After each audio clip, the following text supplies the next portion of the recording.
देखो भाई, जाना मैं किसी को नहीं कह सकता कौन गया कौन नहीं गया।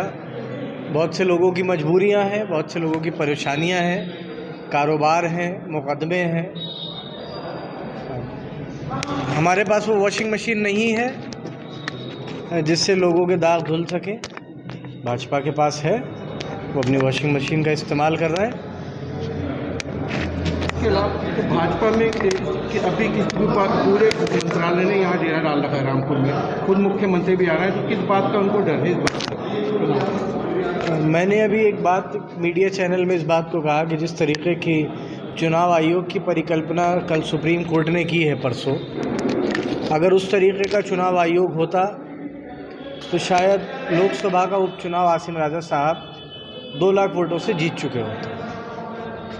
और आज भी अगर उसी परिकल्पना का चुनाव आयोग हो जाए तो आसिम राजा साहब 50,000 वोटों से रामपुर की सीट जीतेंगे। लेकिन आज आप देख लें, कोई थानागंज, थाना कोतवाली, सिविल लाइंस थाना और जो अधिकारी हैं पुलिस के, उनके मोबाइल के कॉल रिकॉर्ड्स निकलवा के चेक कर लें। लोगों को फ़ोन कर रहे हैं कि या तो भाजपा में शामिल हो जाओ या थाने में शामिल हो जाओ, एक जगह शामिल हो जाओ। कमज़ोर आदमी, गरीब आदमी तो मजबूर है, क्या करेगा।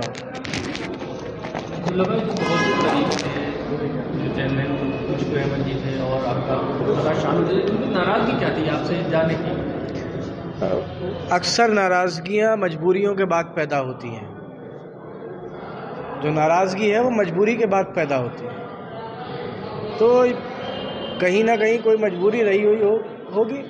यूँ ही तो कोई बेवफा नहीं होता। तो मजबूरियां हैं सबकी। मशकूर साहब की भी मजबूरी है भाई। मैंने तो कहा कि वो बीडीसी का चुनाव हार गए, प्रधानी का चुनाव हार गए, उसके बावजूद भी समाजवादी पार्टी ने उनके बेटे को ज़िला पंचायत का टिकट दिया, ज़िला पंचायत मेंबर बनाया, फिर उनको एमएलसी का टिकट दिया। इससे ज़्यादा तो, और उनको ये गलतफहमी है कि वो किसी वर्ग को या किसी गांव को रिप्रेजेंट करते हैं। ये उनकी गलतफहमी है। ये गलतफहमी उनकी 5 को दूर हो जाएगी।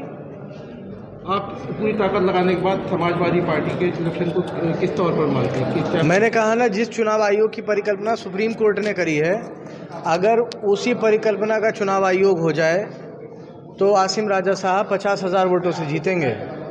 अभी चुनाव को बहुत ज़्यादा वक्त नहीं हुआ है, ना ही कोई मुद्दे बदले हैं और ना ही कोई ऐसा इनकलाब आया है कि, और ना ही कोई ऐसा कोई बहुत बड़ा जनहित का काम हो गया है कि जिसके बाद लोगों का मिजाज बदल जाए।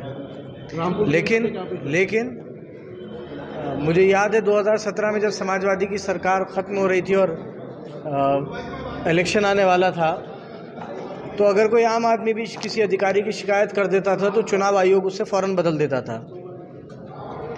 लेकिन यहाँ एक मंडल में अधिकारी हैं जो 6 चुनाव करा चुके हैं, यहाँ पर 5 या 6 चुनाव, और हर स्तर पर उनकी शिकायत हो चुकी है। और वो इल्लीगल डिप्यूटेशन पर, गैर कानूनी तौर पर दूसरे राज्य से उनका कैडर चेंज करके उन्हें यहाँ रख रखा है, गैर कानूनी तरीके से, लेकिन उन्हें नहीं हटा रहा कोई।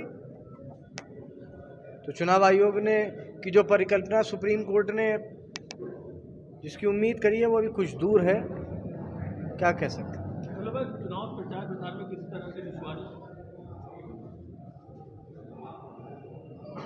आज आपने फ्लैग मार्च देखा था? कितने लोगों को उठाया मालूम है आपको? कितने घरों में घुसे हैं पता है? पता कीजिएगा।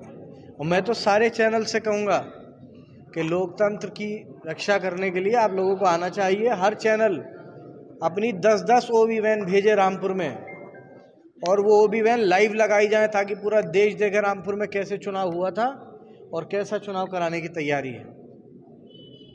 रामपुर के वोटर से क्या अपील करना चाहेंगे? आजम खां 10 बार यहाँ का वोटर नहीं है, हमारे परिवार का शख्स है, उससे कोई अपील की ज़रूरत नहीं है। वो इस चुनाव को अपने चुनाव की तरह लड़ा रहा है। ये वो शहर विधानसभा है जब आजम खां साहब जेल में थे, तब भी 1,32,000 वोट दिए थे उन्होंने। इस तरीके से प्रशासन का रवैया चुनाव आयोग से आपने शिकायत की, उससे क्या होगा? आज तक क्या हो गया? क्या हो गया आज तक? एक सिपाही तो हटा नहीं, क्या हो जाएगा उससे? मासूम भाई की विधायक की गई, उसके बाद वोटर लिस्ट से भी नाम उसको किस नजरिए से देख रहे हैं क्या? मेरा नज़रिया क्या कहता है इससे फ़र्क नहीं पड़ता, ये देश को देखना होगा। जिस तरीके से वो फैसला आया, सच आप भी जानते हो और सच मैं भी जानता हूँ। बस कुछ बातें जो ज़बान पर ना आए वो बेहतर है। लोगों का इंस्टीट्यूशंस में जितना भरोसा रह गया है वो बचा रहे। और इनकी इस बार की विधायकी जाने का जिक्र क्यों कर रहे हो आप? 2019 में जब मेरी मेंबरशिप खारिज की गई थी, मैं कहना नहीं चाहता, मेरे ख्याल से उससे बड़ी नाइंसाफ़ी कोई नहीं हो सकती थी। फैसलों से लोग राज़ी भी होते हैं, रजामंद भी होते हैं, नहीं भी मानते हैं, उनको ये उनका अधिकार है। हमारा जुडिशल सिस्टम है, हर चीज़ है कि हम अगर नहीं है किसी चीज़ से इत्तेफाक रखते तो नहीं रखते। मैं एक जीती जागती मिसाल हूं आपके सामने, जिसे किस कदर साजिशन फंसाया गया और जिसकी कहीं सुनवाई नहीं हुई, कहीं सुनवाई नहीं। जिम्मेदारी से कह रहा हूं, लेकिन मैंने कभी फैसलों के खिलाफ मुंह नहीं खोला, कभी नहीं कहा।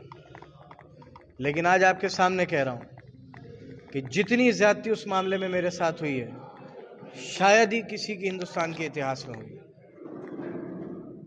मैंने कहा, एक यहीं पर मीटिंग हो रही है कि मैं अपने मालिक को हाजिर नाजिर जानकर कहता हूं कि जिस आरोप में मेरी विधायकी पिछली बार ली गई थी कि मेरी उम्र कम है, मैं अपने अल्लाह की कसम खाकर कहता हूं कि जो उम्र मैंने बताई थी वही सही है। किसने सुनी मेरी? किसने सुनी? कौन सा दस्तावेज मेरा मान लिया? ठीक है, बहुत दुखियारे दिल के हैं, बहुत जुल्म ज़्यादती हुई है हमारे साथ, ठीक है, जैसा है उसमें हम कुछ कर नहीं सकते। कुछ चीज़ों की सच्चाइयाँ हैं, उनको बर्दाश्त करना पड़ेगा।